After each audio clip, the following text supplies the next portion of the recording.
చూసేద్దాం బర్డ్స్, చెప్పాలంటే no words. పూర్తి వివరాలకు చదవండి రేపటి Sakshi Hyderabad edition. November 23 Los Angeles అమెరికాలో జరిగిన సమిట్ మీరు మీడియాలో చూసుంటారు. ఆనరబుల్ కోర్ట్స్ ఆ పాజిటివ్ సమిట్ని చూసి బాగా రెస్పాండ్ అయ్యారు. కోట్ల మంది 200 దేశాల్లో ఆశ్చర్యపోయారు. ప్రొడ్యూసర్సు, డైరెక్టర్సు, యాక్టర్సు, సిఇఓసు, రాణిలు, క్వీన్స్ అంటారు. లాస్ ఏంజలస్ బెవర్లీ హిల్స్ హిట్టల్ వచ్చి యుద్ధం ఆగాలి, శాంతి నెరవేరాలి.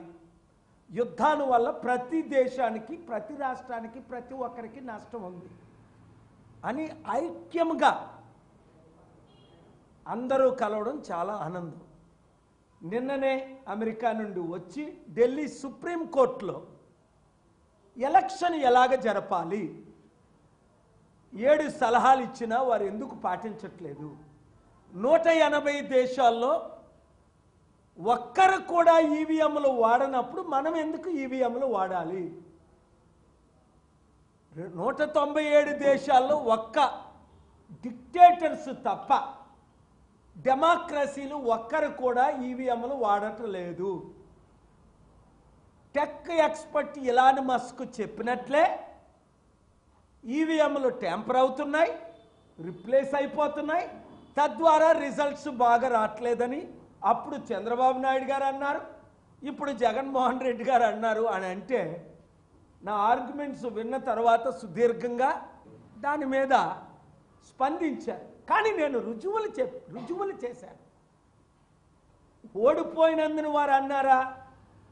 గెలిచిన వాళ్ళు ఈవీఎంలు కాదన్నారా? కాదండి. ఇక్కడ ప్రపంచ దేశాలన్నీ ఎందుకు ఈవీఎంలు బాయ్కట్ చేసేవి? అమెరికా ఈవీఎంలు వాడేది, కెనడా, యూరప్ దేశాలు, ఐరోపా 50 దేశాలు ఈవీఎంలు వాడాయి. ఇప్పుడు ఎందుకు వాడట్లేదు ఈవీఎంలు? ఈవీఎంలు తప్పనే కదా వాడట్లేదు. రెండోది, బ్యాలెట్ పేపర్లు ఎందుకు వాడుతున్నారు? వెంటనే ఎందుకు కౌంట్ చేస్తున్నారు? మనలాగా 40 రోజులు తీసుకోకుండా మనం చేయలేమా? మనం ఎందుకు డిఫరెంట్గా ఉండకూడదు అని అన్నారు జడ్జి గారు. రవినాథ్ ఆయన పేరు. నేనేమన్నా, డిఫరెన్స్ ఎందులో ఉండాలి? మంచిలో ఉండాలి. రష్యన్ ప్రెసిడెంట్ పుటిన్, ఇవి డిక్టేటర్ సిరియన్ ప్రెసిడెంట్ ఎలక్షన్లు పేరుకే జరుగుతాయి అక్కడ. మనము కూడా రష్యా లాగా, సిరియా లాగా, సుడాన్ లాగా, లిబియా లాగా, ఇరాన్ లాగా తయారైపోయామని ప్రపంచం అనుకుంటుంది. అందరూ బ్యాలెట్ పేపర్లు వాడితే మనం ఎందుకు ఈవీఎంలు వాడుతున్నాం? అది బీజేపీ నాయకులకు కూడా చెడ్డ పేరని నేను బీజేపీ నాయకులకు కూడా కలిశాను. అందరం కలిసి బ్యాలెట్ పేపర్తోనే ఎలక్షన్ పెడదాం. రేపు తెలంగాణ హైకోర్టులో 10 మంది ఎమ్మెల్యేలు బీఆర్ఎస్ పార్టీలో గెలిచి కాంగ్రెస్లో చేరిన వాళ్ళని అనర్హత వేటు వేయాలి. 1998లో 28వ చీఫ్ జస్టిస్ మాయావతి 12 ఎమ్మెల్యేలు బయటకు వచ్చినప్పుడు అనర్హత వేటు వేసి ఏ విధంగా పనిష్మెంట్ ఇచ్చారో అలాగా మన తెలుగు రాష్ట్రాల్లో, మన దేశంలో ఇప్పుడు ఎందుకు చేయట్లేదు? 10th షెడ్యూల్ ప్రకారం వాళ్ళు అనర్హులే కదా. ఒక పార్టీ నుంచి పోటీ చేసి ఇంకో పార్టీలో చేరడం అన్నది చట్టవిరుద్ధమే కదా.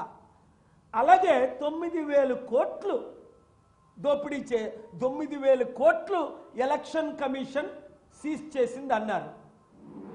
Okay, gold cash. మరి సీజ్ చెయ్యిందంతా 9 లక్షల కోట్లు కదా. 1% సీజ్ చేస్తే అంటే 100 బిలియన్ కదా. ఎక్కడి నుంచి వస్తుంది డబ్బు? వాళ్ళు ఎందుకు 5-10 సంవత్సరాలు డిస్క్వాలిఫై చేయకూడదు? ఇలాగ 12 ప్రార్థనలు పెట్టి వాదనలు వినిపిస్తే డాక్టర్ పాల్ చాలా బాగుంది, మీరు చాలా బ్రిలియంటు, మంచి ఐడియాలు ఎలా వస్తాయి మీకు అని అన్నారు. కానీ మేమేమీ చేయలేమని చేతులు ఎత్తేసారు కోర్టులే. అదే వాదనలు ఈరోజు మన ఆంధ్రప్రదేశ్ హైకోర్టులో ప్రత్యేక హోదా వల్ల రాష్ట్రానికి లాభం ఏంటి, 6 కోట్లు బెనిఫిట్లు ఎలా పొందుతారు? ఇప్పుడే కోర్టు 17లో వాదనలు వినిపించి వచ్చారు. జస్టిస్ నరేంద్ర గారు, కోర్ట్ 17లో second most senior justice, graciously heard the matter in detail until 4 p.m. and given the opportunity for Andhra Pradesh, Chandrababu Naidu గారికి ప్రత్యేక హోదా కావాలా వద్దా అడిగాను. వారి అడ్వకేట్ అక్కడ ఉంటుండగే, చంద్రబాబు నాయుడు గారు మీకు ప్రత్యేక హోదా రాష్ట్రానికి కావాలా వద్దా, మీరు ఎందుకు కౌంటర్ ఫైల్ చేయట్లేదు? చంద్రబాబు నాయుడు గారు తెలివైన ఆయన కదా, ఖజానా అంతా ఖాళీ అయిపోయిందని, స్వర్గం అయిపోయింది కోర్టు. తెలుగులో జడ్జి గారు మాట్లాడారు, నేను మాట్లాడానని.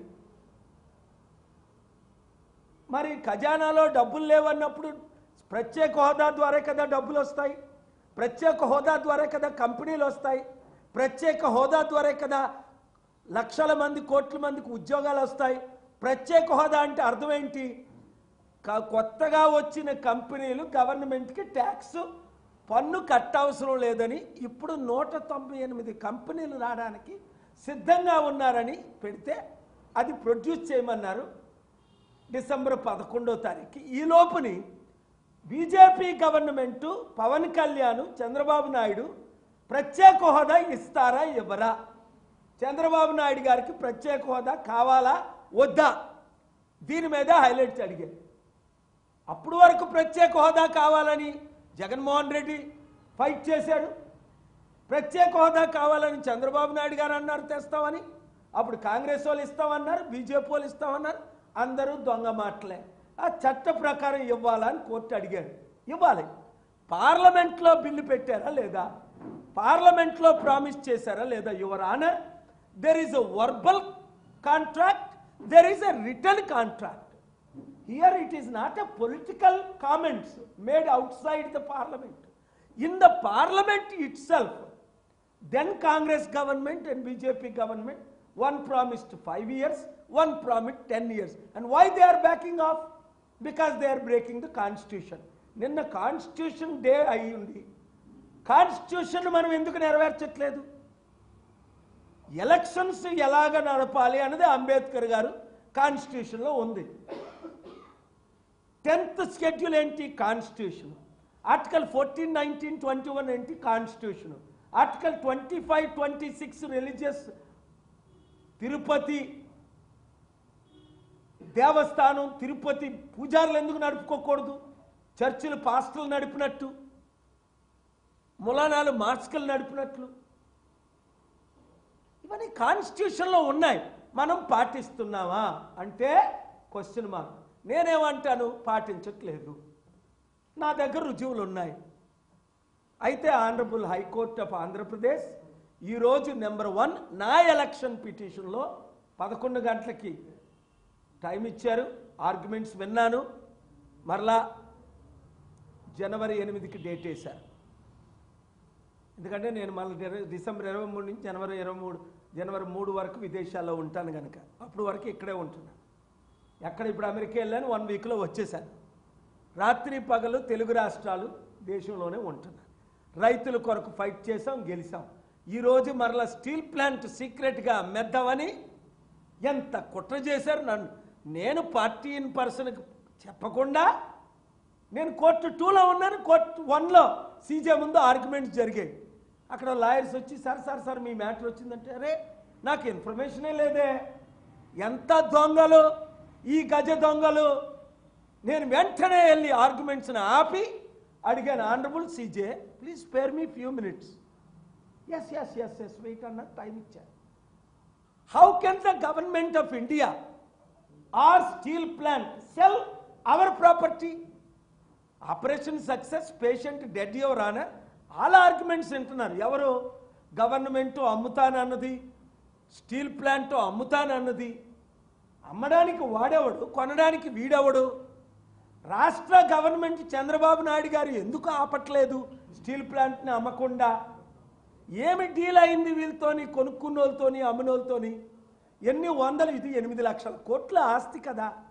మరలా దేవుని కృపలో ఈరోజు మరలా వాదనలు వినిపించి రైతుల తరపుని, ఎంప్లాయీస్ తరపుని, తెలుగు ప్రజల తరపుని ప్రత్యేక హోదా ఏ విధంగా మనకు డైరెక్షన్ వచ్చిందో ఇమ్మని, కౌంటర్ ఫైల్ చేయమని, అలాగే స్టీల్ ప్లాంట్ అమ్మకాన్ని కూడా ఈరోజు మరొకసారి మార్చి 12, ఏప్రిల్ 6, సెప్టెంబర్, జూలై, సెప్టెంబర్ 25, మరలా ఈరోజు నవంబర్ 27.